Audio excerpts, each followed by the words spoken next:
Saya jualan di BKT ya, Banjir Kanal Timur di daerah Durensawit. Itu dari jam 2 siang sampai jam 5 sore itu nggak ada yang beli selama 2 minggu. Adapun orang mampir itu cuma lihat-lihat itu kita udah seneng. Tapi dari situ akhirnya mulai kenal sama temen, terus diajak, ayo kayaknya kita perlu belajar jualan di marketplace.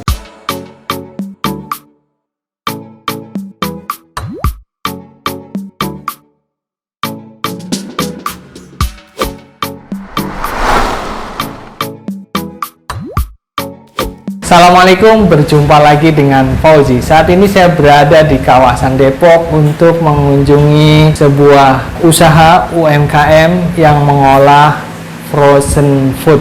Nah, salah satu yang menjadi andalan di sini adalah tahu bakso, tahu kulit nih ya, seperti ini.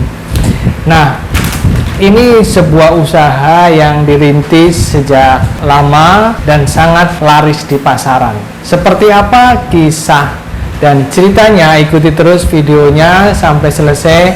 Yang belum subscribe sekarang juga, agar tidak ketinggalan dengan video-video saya berikutnya.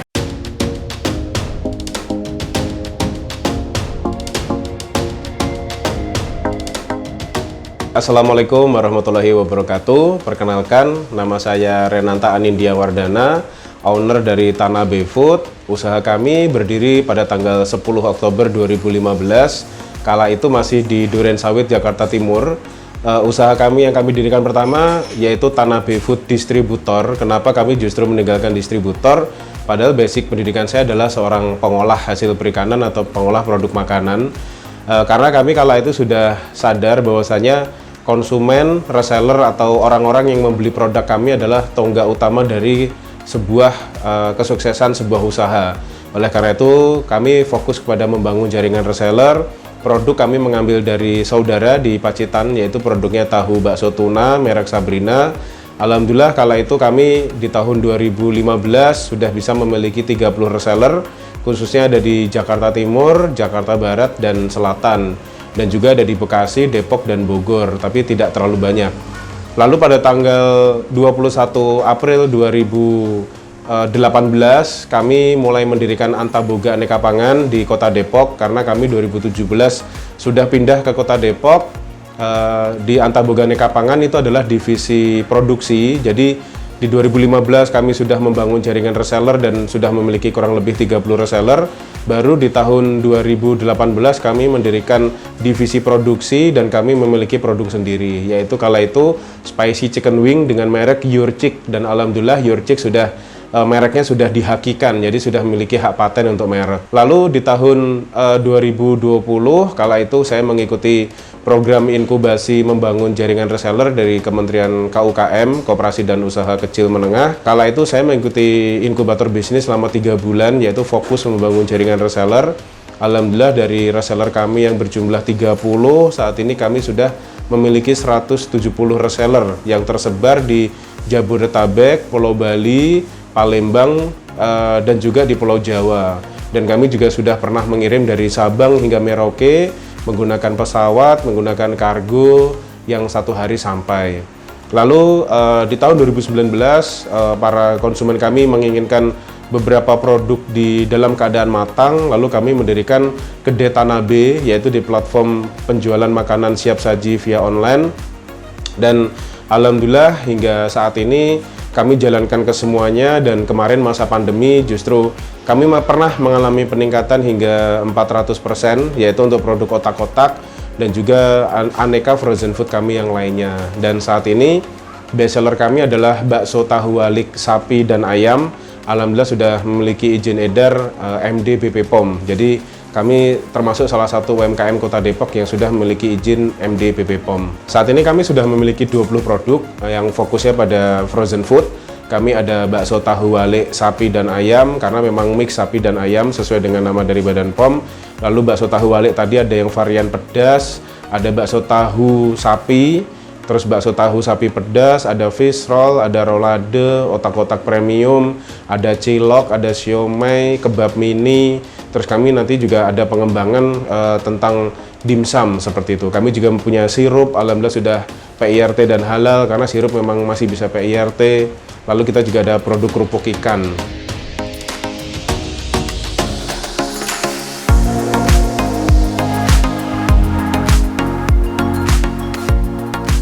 Motivasi kami tentunya saat itu simpel sekali ya, karena ada dua sih sebenarnya. Satunya tentunya keluarga, karena kala itu saya ngantornya di daerah Jakarta Timur, di daerah Cakung, lalu saya tinggalnya di Depok yang kurang lebih 4 jam hidup saya habis di jalan gitu. Jadi 1/6 hidup saya habis di jalan. Nah karena itu waktu dengan keluarganya sangat sempit, akhirnya sepertinya saya udah harus mulai usaha sendiri seperti itu.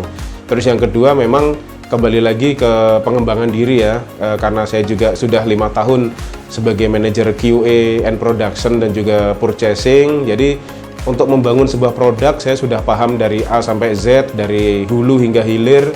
Akhirnya saya dari situ sepertinya saya sudah cukup ini untuk memulai usaha sendiri, dan alhamdulillah sampai detik ini juga kami jalankan berdasarkan konsep-konsep ketika saya dulu masih bekerja, dan itu saya ATM-kan di usaha saya seperti itu.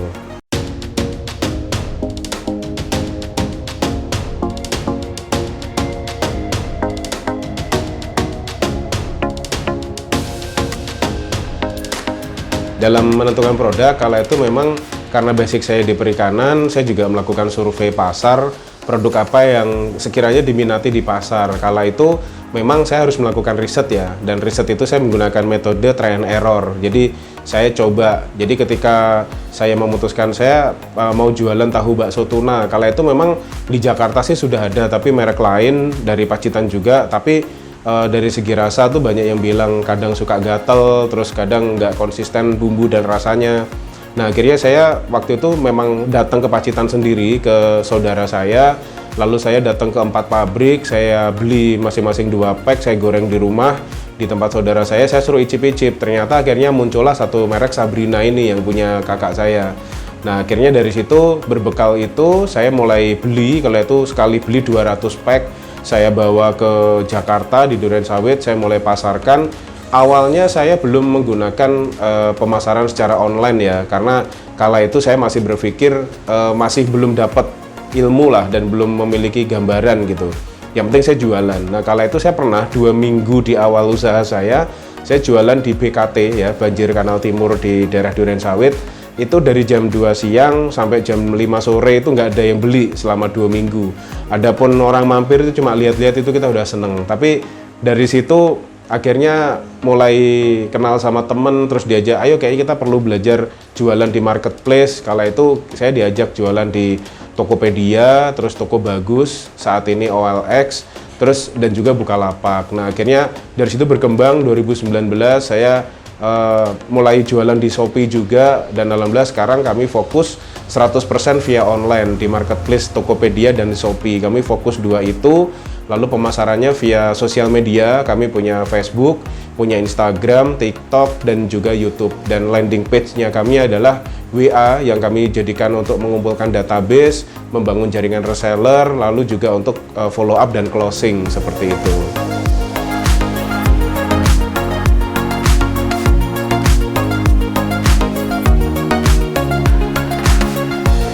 Alhamdulillah kemarin saat pandemi, kami sebelum pandemi memang masih 60% online, 40%-nya via offline ya, kami masih ada bazar segala macam. Nah alhamdulillah ketika masa pandemi, 2 minggu kami juga di awal tuh 23 Maret 2020, kami sempat mengalami keanjlokan omset ya. Biasanya kita memiliki omset sampai 75 sampai 90 juta, kalau itu anjlok hingga 45 atau 50 juta seperti itu. Dan tentu saja kita sudah punya tanggungan kan, dan yang harus kita penuhi. Akhirnya dari situ kita mulai sadar, oke, kayaknya kita harus fokus ke online, karena memang kita nggak bisa bertemu konsumen secara langsung, kita tapi tetap harus bisa menghasilkan uang. Nah akhirnya saya di situ fokuskan ke online, sampai sekarang kita 100% dari online. Lalu kami di situ mulai memberanikan diri untuk menawarkan produk baru. Nah kala itu karena saya merasa memiliki produk otak-otak, saya coba pasarkan di Facebook.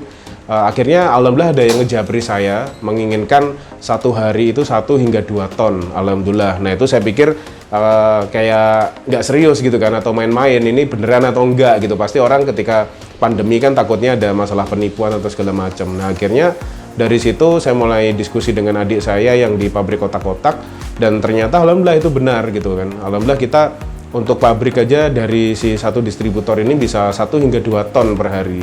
Lalu saya sendiri waktu itu jualan di marketplace saya dan di jaringan reseller itu hingga 650 kilo per hari. Jadi alhamdulillah orang mengalami penurunan omset dan bahkan ada yang tutup.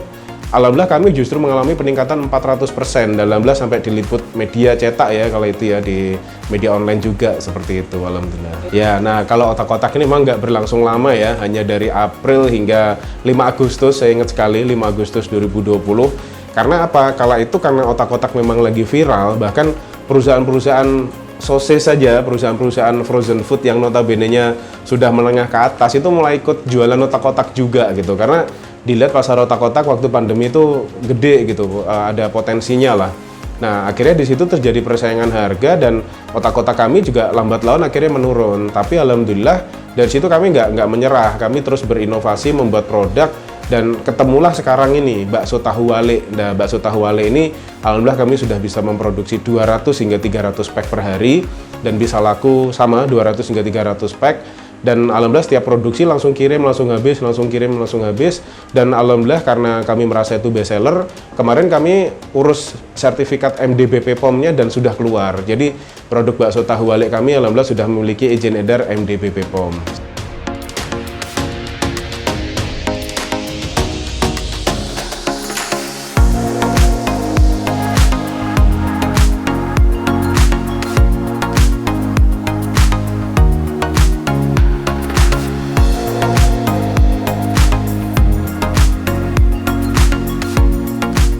Kalau titik terendah saya bilang mungkin di awal usaha ya, di 2015 itu. Jadi kala itu saya dari 2013 sampai 2015 itu sudah bekerja sebagai seorang manajer QA and production ya, sudah pernah ngalami gaji 2 digit, terus akhirnya saya memutuskan resign. Saya mulai usaha dari nol dan 2 minggu itu nggak terima uang sama sekali. Jadi bisa dibayangkan dari biasanya megang uang 2 digit, memang dipos-poskan, lama-lama habis juga gitu ya. Tapi setidaknya waktu itu masih mending lah, ada pemasukan sampai luar biasa, lumayan banyak gitu. Terus akhirnya kami mulai usaha dan nggak laku, itu kayak istilahnya kita udah punya tanggungan sekian, terus nggak ada pemasukannya gitu, jadi kan pusing gitu kan.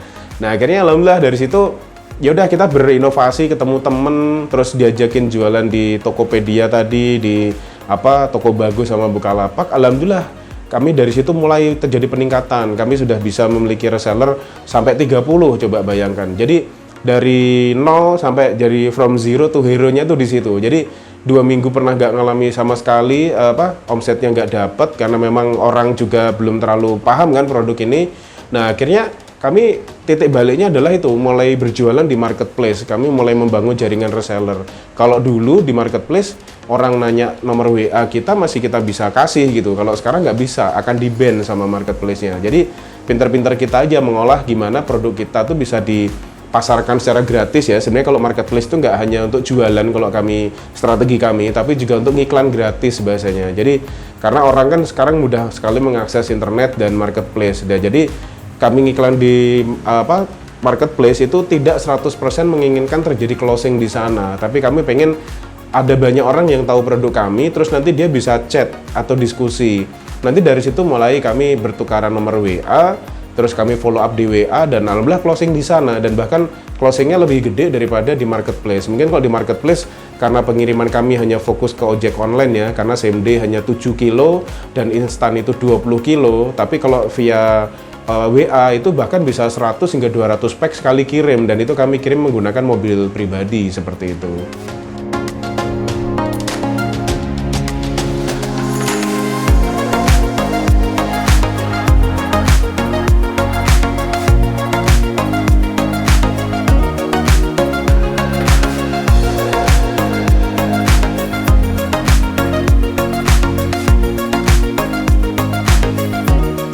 Tipsnya saya ada 2 ya sebenarnya, dan 3 deh. Yang pertama tuh ikhtiar. Jadi kita yang penting kita usaha aja terus. Kita pengen, istilahnya kita punya keinginan apa, selama itu positif jalankan. Jadi misal kayak saya pengen bikin produk bakso tahu, bikin aja dulu. Kita bikin prototipe, kita tes pasar, ikhtiar. Lalu yang kedua pastinya tawakal gitu ya. Tawakal dalam arti kata ya udah, selama kita udah berikhtiar, kita tawakal. Nah, tawakalnya ini pun juga jangan hanya kita berpasrah diri atau berdoa aja. Kita lakukan sedekah. Nah, kalau di kami alhamdulillah kita ada sedekah tiap hari Jumat gitu kan. Itu membawa keberkahan untuk usaha kita, dan insya Allah itu untuk bekal kita juga di akhirat. Jadi setelah kita melakukan sedekah gitu, insya Allah hati kita tambah tenang. Apalagi kita juga menyantuni anak yatim ya kalau hari Jumat. Seberapapun kita miliki, cuma kita punya 5.000, kita panggil anak yatim piatu yang masih SD atau SMP, kasih ke mereka untuk uang jajan, kita elus rambutnya, itu insya Allah akan mendatangkan keberkahan gitu. Terus yang paling terakhir adalah belajar. Nah, saya memiliki mindset satu hari harus dapat satu ilmu. Jadi apapun yang ada di depan mata saya, selama itu dia bermanfaat, itu akan saya tangkap dan akan saya jadikan itu ilmu. Hal sepele, contoh ketika saya berjalan gitu ya, naik mobil, misal jalan ke arah Jakarta pada hari kerja gitu. Nah, saya akan amati, misal saya pakai Gmap, saya akan amati, oh ternyata kalau ke Jakarta lebih cepat misal via Margonda, tapi harus jam 7, karena kalau udah jam 8 udah macet banget gitu. Jadi itu juga satu ilmu. Artinya kalau saya mau ke Jakarta pada hari kerja lebih baik dari jam 7, jangan jam 8. Kalau mau jam 8 nanti akan macet, mungkin bisa lewat Cinere misal seperti itu. Jadi hal-hal seperti itu tuh sangat simpel. Bahkan nggak harus berkaitan dengan usaha kita. Jadi misal saya produksi frozen food, apakah ilmunya harus melulu frozen food? Enggak. Apapun itu, misal tadi itu hal sepele. Jadi kan kita jadi tahu kalau kita mau ngirim pagi hari menggunakan mobil, berarti kita harus berangkat jam berapa. Terus kalau tentang masalah produksi, misal, oh untuk meningkatkan aroma tuh harus pakai daun bawang misal. Nah, daun bawangnya juga nggak bisa yang terlalu banyak. Nanti kalau terlalu banyak, rasanya akan terlalu strong, terus menimbulkan kayak rasa bau sangit seperti itu. Komposisinya harus dicoba terus. Oh misal dalam 1 kilo daun bawangnya sekian. Terus misal kenapa kalau menggiling itu garamnya harus digiling dengan daging, nggak bisa dengan bumbu gitu. Itu juga ada triknya supaya misal dagingnya seratnya tidak pecah. Tapi kalau misal dicampur bumbu nanti serat dagingnya jadi kurang bagus. Jadi kalau jadi produk dia tuh kalau digigit itu kurang ada gel strength-nya kayak gitu.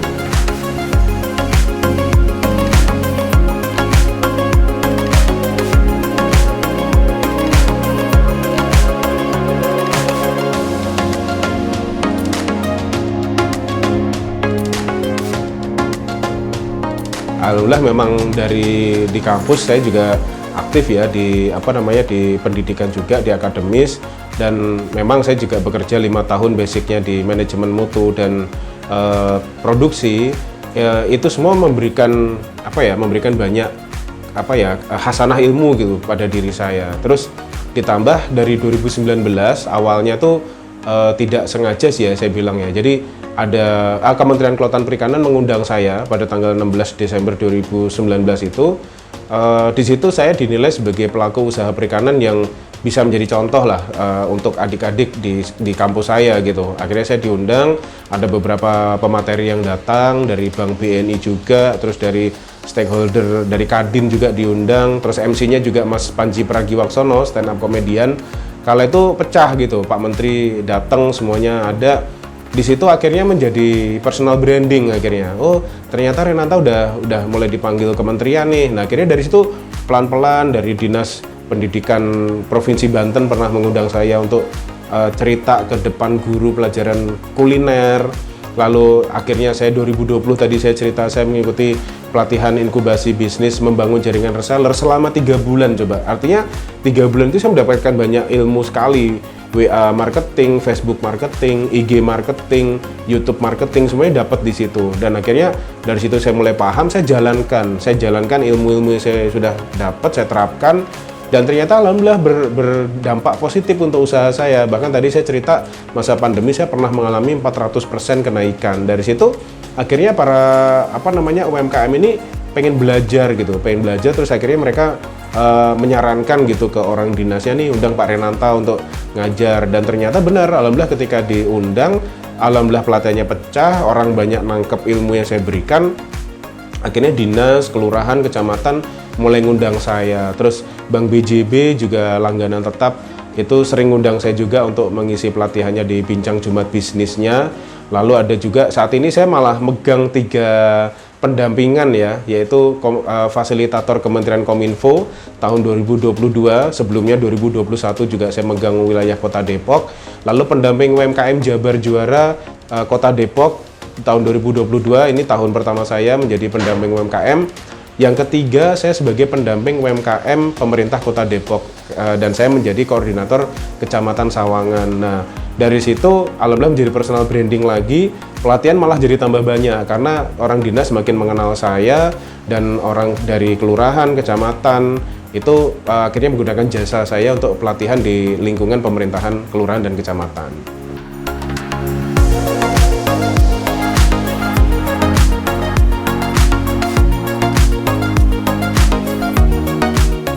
Tentunya kami fokus kepada, kalau kita bicara tentang marketing mix itu ada 4 ya, ada product, price, promotion, and place. Nah, kami fokus ke 4 ini. Misal yang pertama produk, tentunya kami menjaga kualitas produk. Artinya para reseller kami dia sudah percaya dengan produk kami, karena itu mereka mau memasarkan produk kami. Itu kami jaga kualitasnya, kami jaga rasanya, terus kami beberapa bulan sekali mengeluarkan produk baru. Jadi para reseller itu nggak jenuh jualan itu aja gitu kan. Kayak kemarin otak-otak meledak terus turun, kita oke, otak-otaknya kita kurangi, tahu waliknya kita bikin ternyata meledak. Nah sekarang tahu walik masanya itu kami terus produksi. Nah terus price, nah di kami memiliki skema harga itu ada 4. Yang pertama adalah agen, mitra, reseller, dan harga ecer. Jadi kalau misal teman-teman mau bergabung sebagai mitra itu cukup belanja 200.000, harganya sekian. Nanti kalau udah punya modal mau belanja lebih dapat harga agen lebih murah lagi, tapi dengan minimum quantity yang lebih besar, yaitu 50 hingga 60. Lalu promotion, nah kami terus melakukan promosi. Misal kami melakukan promosi di Facebook seperti itu ya. Kami bilang khusus hari ini 10 orang pertama yang membeli 10 pack berkesempatan mendapatkan free ongkir, misal seperti itu. Nah itu cara kami mendapatkan reseller baru. Jadi kami dalam membangun reseller ini kami punya mindset mengisi ember bocor. Walaupun kami memiliki 170 reseller, tapi kami nggak fokus ke 170 itu. Karena reseller itu nggak ada yang loyal. Pasti mereka akan ada yang keluar. Kayak kutu loncat, di sini lagi rame apa, dia akan masuk. Tapi ketika udah sepi, dia akan keluar. Nah, yang kita lakukan adalah mengisi ember bocor. Jadi kalau ada yang keluar 5, kita harus cari 5. Keluar 5, masuk 5.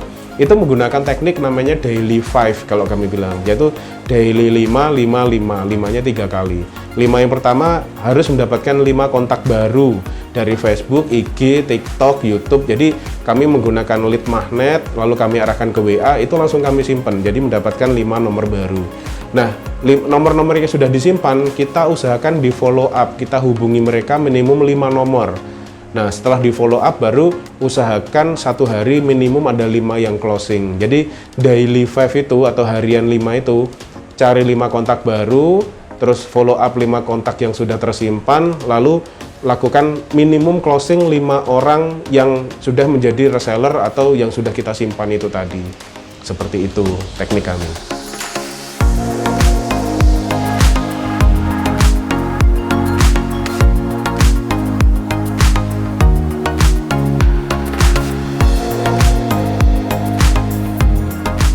Oke, saya mau kasih tips yang ilmu jitu nih buat para pemirsa di Fauzi Channel ya. Jadi kalau kita mau sukses dalam bidang usaha, yang pertama kita niat dulu deh. Niat kita tuh untuk apa? Misal kita untuk menafkahi keluarga, ya udah kita niatnya itu, jangan untuk yang main-main. Pokoknya inama amalu biniat kan. Niatkan dulu harus yang benar. Yang kedua, kita mulai untuk aspek usahanya nih. Kita harus tahu segmentasi pasar kita. Kita menggunakan teknik STP, segmenting, targeting, positioning. Nah, kita segmentasikan dulu pasar kita. Biasanya segmentasi pasar itu ada 5. Yang pertama tuh dia gender, laki-laki atau perempuan, usianya berapa atau generasi X kah, generasi milenial atau generasi Z. Terus lokasinya dia tinggal di mana, apakah di Jabodetabek, di ibu kota provinsi atau kabupaten kota. Terus pendapatannya dia berapa, misal di atas 3 juta kah, di atas 2 juta, baru yang terakhir pendidikan. Nah kalau saya ditanya, terus segmentasi pasarnya Tanah Befood siapa mas?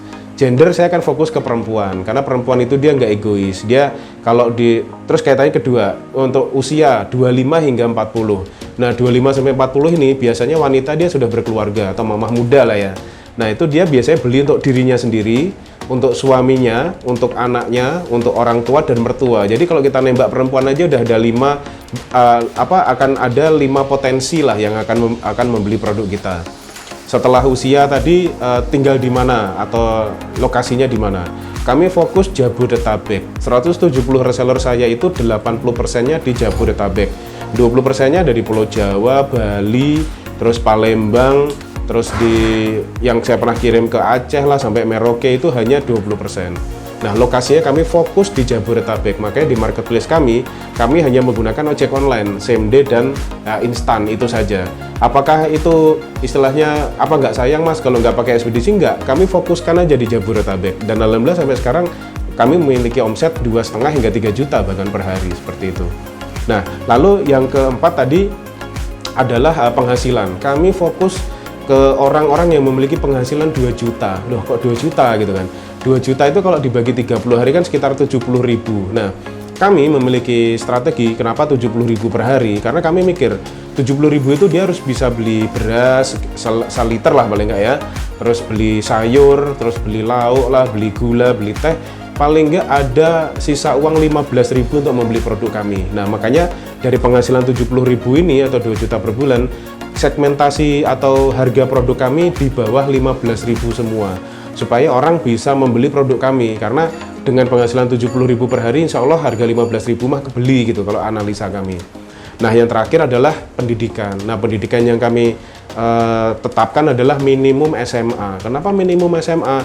Karena produk kami frozen food. Nah, frozen food itu kan ibaratnya kalau orang pendidikannya agak rendah ya, mohon maaf, misal bakso aja lah atau tahu bakso. Tahu bakso dibekuin, pasti mereka akan mikir ini paling nggak laku. Ini paling sisa kemarin nggak laku, dibekuin dijual. Padahal nggak gitu. Kenapa dibekukan? Karena memang ini frozen food, produk yang memiliki kandungan daging, produk dengan resiko pangan sedang bahkan tinggi, yang notabene-nya harus disimpan beku. Kalau nggak disimpan beku, dia akan mengalami pembusukan. Jadi itulah kami menerapkan pendidikannya minimum SMA. Nah, yang ketiganya, tentunya kalau kita sudah melakukan ikhtiar, tetap kita harus menyisihkan sebagian penghasilan kita untuk sedekah ya, bisa infak, sedekah, bahkan zakat. Nah, itu dirutinkan, minimum sehari 2.000 kalau di kami. Jadi, kalau teman-teman lagi keluar, lagi ngirim, lagi belanja, atau lagi kemana, sempatkan paling nggak satu masjid dikasih 2.000 itu pun istilahnya nggak berat kan bagi kita. Tapi kalau saya lebih baik 2.000 per hari gitu.